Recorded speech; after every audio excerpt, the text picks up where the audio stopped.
एक बार पहाड़ों के बीच एक शांत मठ में दो भिक्षु रहते थे, गुरु कोजी और उनका शिष्य युवा यूजी।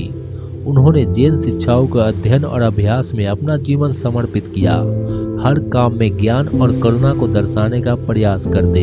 एक बार गर्मियों के दिन जब गुरु कोजी और युवा यूजी धूल भरी पगडंडी पर चल रहे थे, वे एक तेज बहती नदी के पास पहुंचे। नदी किनारे एक परेशान महिला खड़ी थी, जो बेचैनी से नदी पार करने का कोई तरीका ढूंढ रही थी। बिना हिचकिचाहट के गुरु कोजी ने महिला के पास गए और पूछा, क्या कोई परेशानी है बहन?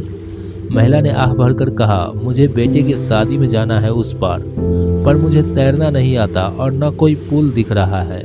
बिना कुछ कहे गुरु कोजी ने धीरे से महिला को अपने पीठ पर उठाया और नदी पार करके उसे सुरक्षित दूसरी ओर पहुंचा दिया। किनारे पहुंचकर उन्होंने उसे सावधानी से उतारा और मुस्कुराते हुए विदा किया।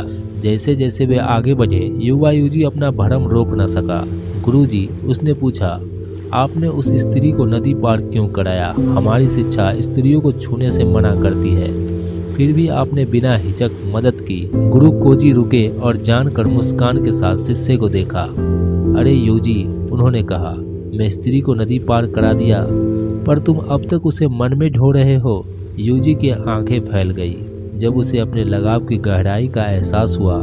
उस पर उसने गुरु का गहरा सबक को समझा, बोझिल विचारों और लगावों को छोड़ने का महत्व। आगे बढ़ते हुए युवा यूजी ने सोचा कि यह सबक उसके जीवन पर कैसे लागू होता है। उसने समझा कि वह भी गुजरी गलतियों, भविष्य की चिंताओं और कड़वाहट का बोझ ढो रहा था। नई समझ के साथ यूजी ने हर पल पूरी तरह जीने का और अनावश्यक बोझ छोड़ने का निश्चय किया। उस दिन से उसने गुरु की शिक्षा से प्रेरित होकर हल्के मन से जीवन की चुनौतियों का सामना किया।